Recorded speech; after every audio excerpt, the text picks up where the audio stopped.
So ito na pala yun guys, yung nabili nating printer. Hindi ko po na-videohan kanina kasi umuulan po kasi kanina sa labas. So dito ko na kanina lang ito nabili namin dun sa may Gisano. Hindi ko na rin nakuha yung mga detalye na sinabi ni ma'am, pero yung sinabi po niya ay yung L121, pangalawa po sa L120. Ang L120 naka-phase out na po kasi ngayon. Ang kagandahan lang daw nito ng L121 ay hindi na kailangan ng installer. Kailangan lang to kung wala ka pang na-install na printer Epson L120 sa yung laptop or sa yung computer. Pero kung meron naman, naka-install ka na dati, so hindi na kailangan ito. Ito yung susubukan natin guys kung gagana ba talaga kasi naka-install na dyan sa computer namin yung L120.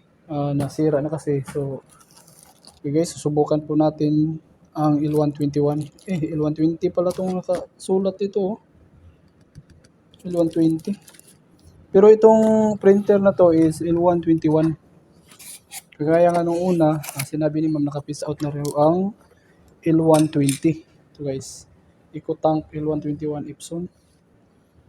May libre na ink. Okay, bubuksan, ilalabas na natin.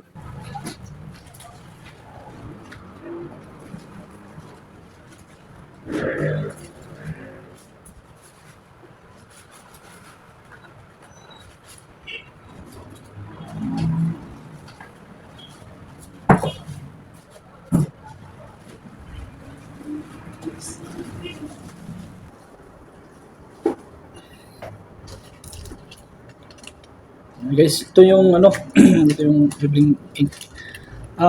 Sa pa yung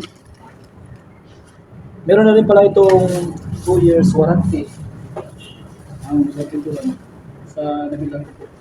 Ang kagaya nga ng L120 ay katulad pa rin ang L121. Saan nakalagay yung para sa ink niya. Wala pa tong laman na lagyan muna natin, pero yun natin.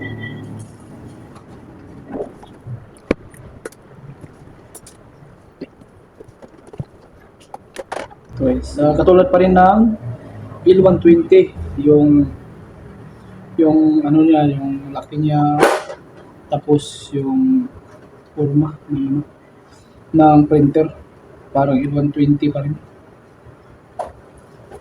Ito naman guys, ito pong L120 namin, yun nga, hindi na siya nagumagana, kaya pinapalitan lang muna. Yung ink pala nito guys, pwede pa siyang magamit dun sa L121. Yun po ang sabi ni ma'am kanina, yung nabilhan ko po. Guys, nalagay ko na ang L121 printer. I-on ko muna to, tapos lalagyan ko ng ink. So yun guys, lalagyan muna natin ng ink bago natin i-on. Install siya, lagyan muna natin ng ink. Tanggalin muna natin to.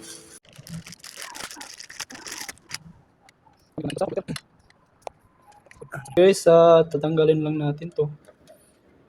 Ito po yung dating cable para sa L120. Palitan po natin ng bago. Yan. Okay na. I-on ko na lang to muna.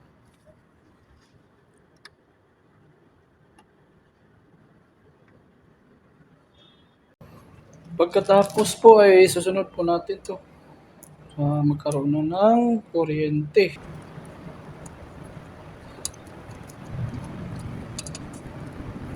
So yun na guys, tingnan natin kung gagana ba talaga. Hindi na kailangan na mag-install para lang mag-print po tayo.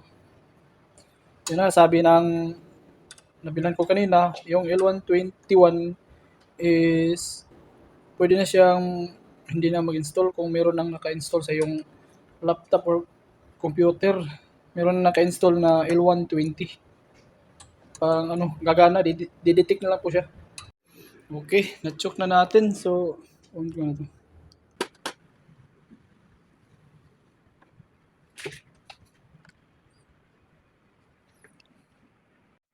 Ito po yung sinabi kanina na may mag-iilaw yung dalawang kulay. I-ano lang natin to. Mga 3 seconds.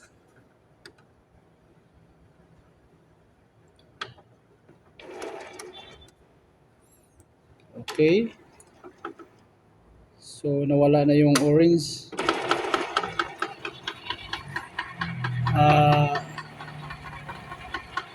Mag-ano na siya para mag-exercise. 25 to 30 minutes. Yun po ang sabi kanina ni ma'am.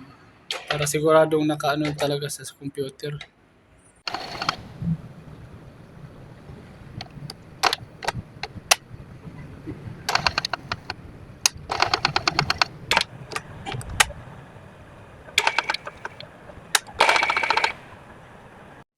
So yun, okay na, tapos na. Tapos na rin ang 30 minutes. At susubukan na po natin kung magana po siya. Hindi po siya, wala po akong in-install.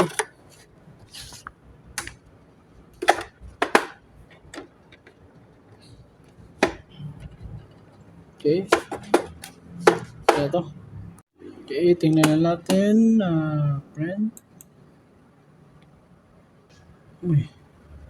Bakit na 3D? So yun guys, di gumana yung automatic install. Naglagay na ako ng CD para ma-install siya. Yun, so ginamit ko na yung CD. Siya kasi nag-print kanina.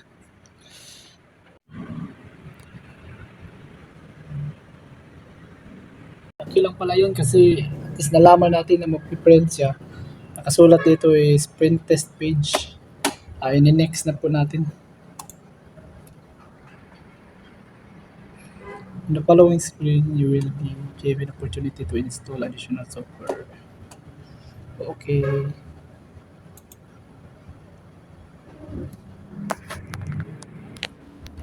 Your software is up to date. Okay.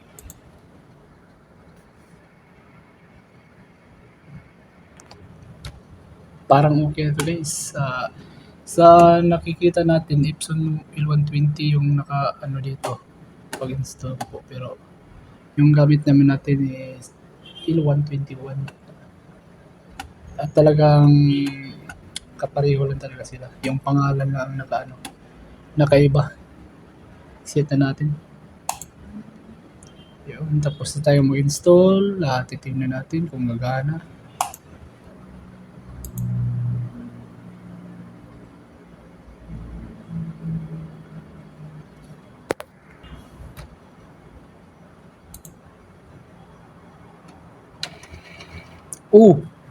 Yun.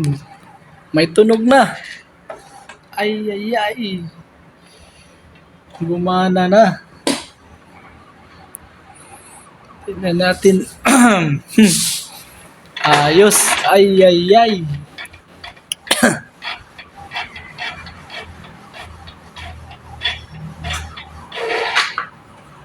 Bakit? Bakit walang ink? Di talaga tayo expert nito. Guys, ready na po. Dito try na po natin. Sana lang. Ay, tumunog. Uy.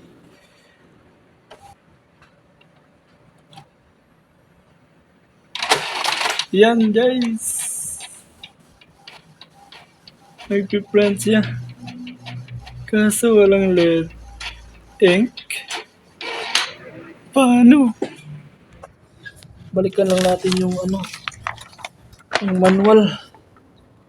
Charging ink takes about 20 minutes. Wait until the lights stay on.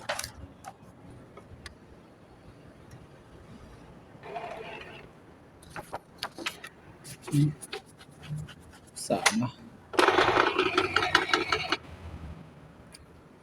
Balikan natin mga after 20 minutes. Ay, ako. Hindi pa rin visible. Walang makita. Punta tayo dito sa maintenance. Subukan natin to. Head cleaning. Try natin.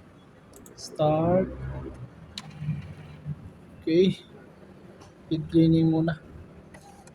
Sana gagana na. Nako, problema. Bagong-bago pa naman. Yun. Gumana ka na dong. Ayaw na pag binuang na dong. Kay bago na ka dong. Yun. Yun po isa. L120. Pinalitan ng L121. Tapos, ito subukan natin.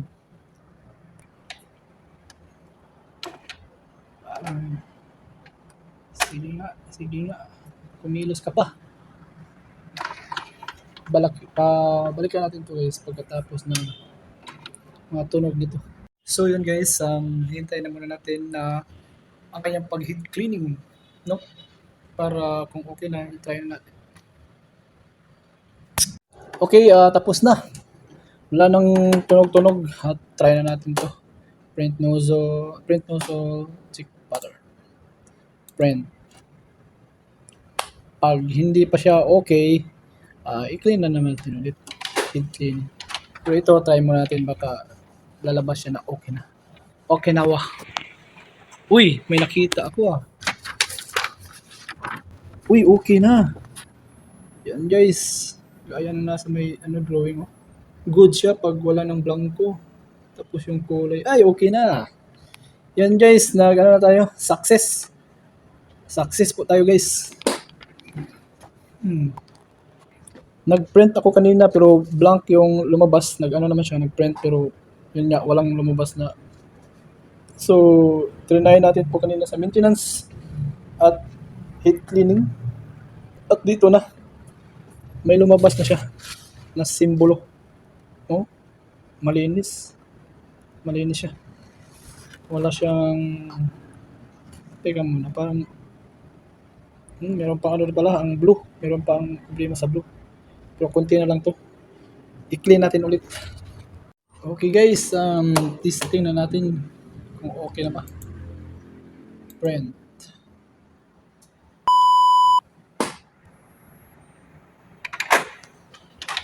Okay. Print na po siya. Tingnan natin kung anong kalalabasan. Okay, tingnan natin. Ayun, pantay na siya lahat. Black, yellow, red, pink, pen, and blue. And guys, pantay na po lahat ang kulay niya.